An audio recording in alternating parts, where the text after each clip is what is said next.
There are so many misconceptions out there about autism, and because of this, naturally, there is a chance that you may have said something that might have been hurtful to someone who is on the spectrum without even realising it. And it isn't just a neurotypical problem. Me, as a neurodivergent person, can fully understand saying things to people that I mean with absolutely no malice, but unfortunately, whether it's because it's an inappropriate topic and I haven't realised, or offend somebody, and I have definitely done that a lot. It's something that I struggle with in terms of communication and knowing what's okay to say. So today I'm going to talk about 10 things that I think are commonly said to autistic people and why we shouldn't say them and what's more acceptable to say. My name's Molly. I talk about neurodiversity, mental illness and taboo topics using my own experiences as a way of helping explain things. If you are new here, hi, welcome. Please consider subscribing. I would love to have you join the channel. And if you're returning, hi, thanks, welcome back. You don't look autistic.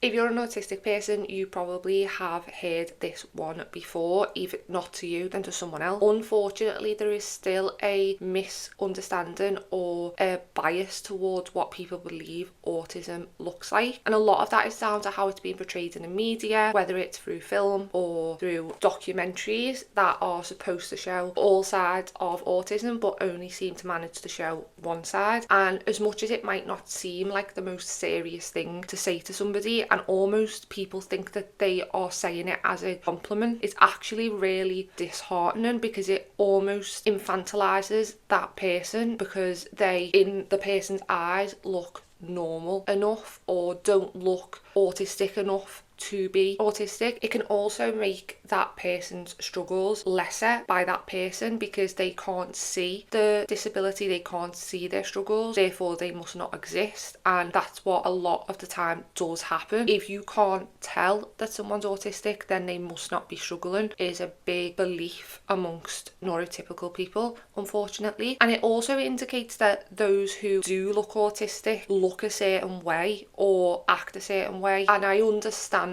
where it comes from, and they may be trying to make that person feel good about themselves, but just consider saying something as simple as thanks for sharing that with me, and then allow that person to lead the conversation. We don't have to bring autism back to a certain look. It's about the person's experiences and struggles internally. Everyone's a little bit autistic. This one drives me mad. There's this idea that is spread that everybody is a little on the spectrum, and although everybody may show some characteristics of autism, because if I had a headache, people with brain tumours can get headaches, but I don't have a brain tumour. But there are people out there that have headaches and have brain tumours, and it's the same with any mental illness or disorder. Yes, everybody may have some symptoms of autism. That is a true statement. However, not everybody meets the criteria or has been diagnosed based on that criteria. And although we've had separate conversations about self-diagnosis, so I won't go into that today, that's not what I'm talking about. I'm talking about people who have this idea that everybody is on the spectrum somewhere,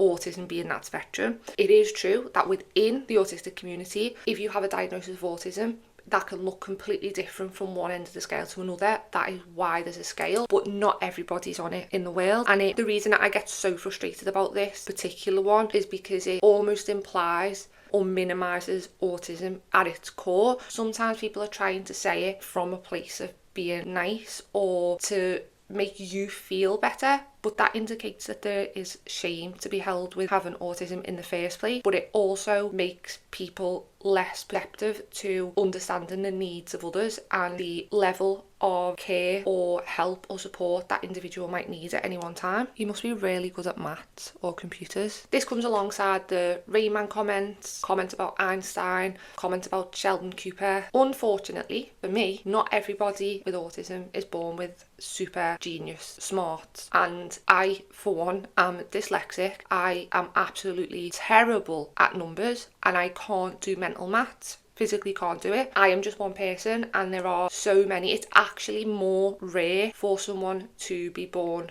super smart. I don't even know the full science behind how that does happen sometimes. And yes, there are some amazingly smart people with autism out there, and even people that don't have super smart there's so much that they can offer, but not everybody's super smart, and it can make someone feel a little bit uncomfortable or kind of bad about themselves, because there's not really a way to answer that if you don't, which you most likely do not have a super smart area of expertise. So then you kind of just have to say no, and then it's awkward and you kind of putting yourself down. And I just think it's unnecessary. But again, it comes especially from the media and how it is portrayed in the media. They do show the side of the super smart person who it's so sad because they have autism and might not be able to communicate and they have no friends, but not to worry because they have this superpower where they can be super smart and help and do this amazing thing. So then everybody likes them in the end, almost as if they're only valuable because they've got this super smart side. So again, not something that you should probably say to somebody when they let you know that they've got autism.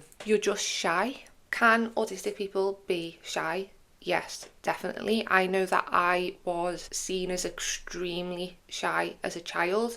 I would go into full panic mode even if I was just asked to go and ask someone a question. I still struggle with that now. An example, yesterday, me and my partner and the dog were going into one of those like open space eating places, and he'd left something in the car, so he said just go in and ask if the dog can come in because we weren't 100% sure. He went, I stood outside. I did check on my phone instead, but I just physically couldn't feel comfortable enough in that moment to go in and just ask, is it okay? I still struggle now with things like that. Anybody can be shy. Autism is not the same thing as being shy or introverted. Social anxiety and sensory challenges are not just about being nervous or nervousness. It's part of the way that our brains process the world differently to neurotypical people, and to just put it down to being shy can really damage that person's chances, especially if you are being told by the school, family, friends, could be some autism there, and you are putting it down to just being shy. That's going to put them at a disadvantage because they could get help now, get things into place, support, have all of the things put in place for them to help them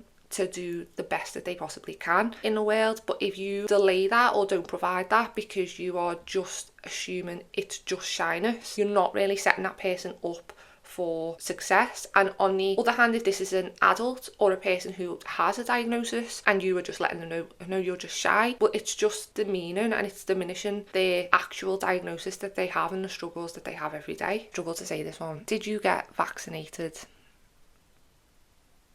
Only going to touch on this very lightly because this is a topic that I will end up on a complete spiral about. I might do a full video. The reason I never have at the moment is just because it makes me so angry and I struggle to understand and empathise on the other side. However, no, this is untrue. It's offensive. It completely undermines every single bit of scientific and medical research from people who have been researching, learning, and quite frankly know far more than any of us sat at home doing a quick Google search. It was disproven.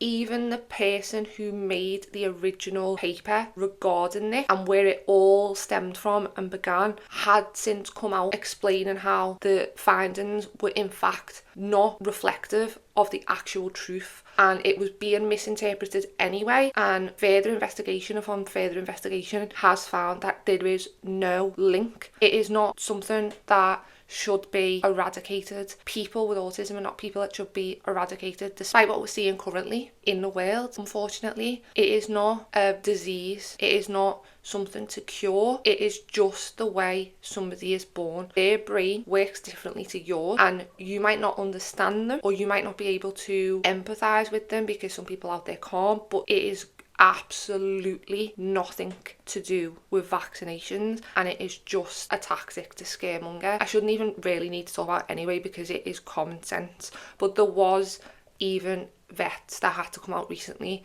to reassure people that their pets are not going to receive autism from their vaccinations, and that there's no evidence to show that animals actually can have autism anyway. And I think that shows you the kinds of people that we're dealing with who believe this. I won't even go into how just offensive it is because I think it's pretty self-explanatory. Maybe if you tried harder you'd be able to fit in. This one is something that may not be said in those exact words but can be implied a lot, especially growing up. I think people around me struggled to understand why I didn't fit in. There was almost a little bit of blame. I often remember being asked by certain family members what it was that I was doing to always end up being the one who was being bullied, because they couldn't understand themselves because they'd never been in that position. And it's difficult because I didn't understand what I was doing. I didn't have my diagnosis then, and every day was horrific. And so to suggest to somebody that they just need to try harder to fit in a world that was not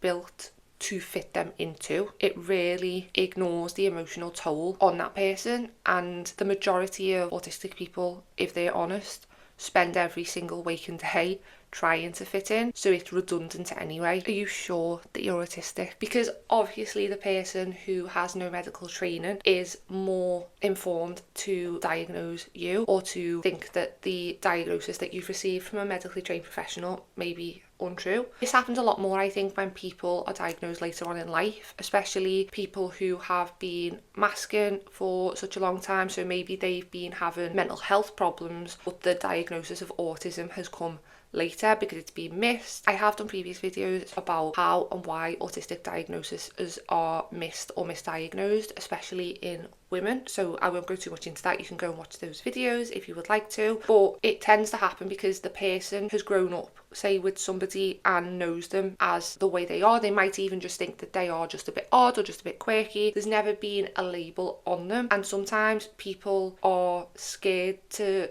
then label the person, whether they think it's because it's unnecessary or they think that it will make that person feel lesser. A lot of the time when people are late diagnosed, it is the first step in healing and understanding themselves. It's a positive thing, and I think that's what a lot of neurotypical people misunderstand, because they see it as a negative. And of course, nobody wants to live with struggle, but when you've lived with struggle but you've not understood why, and you've been convinced that there was fundamentally just something wrong with you, but then you get your diagnosis and everything starts to make sense, and you can find people like you who have also struggled the same way. It's a positive thing. I think rather than asking, are you sure, maybe just ask, how are you feeling about that? Open up a conversation, and you probably might find that the person isn't upset. They might be struggling to process it, but it might not necessarily be this terrible thing that's being forced upon them by doctors. That's not an excuse. I want to explain this one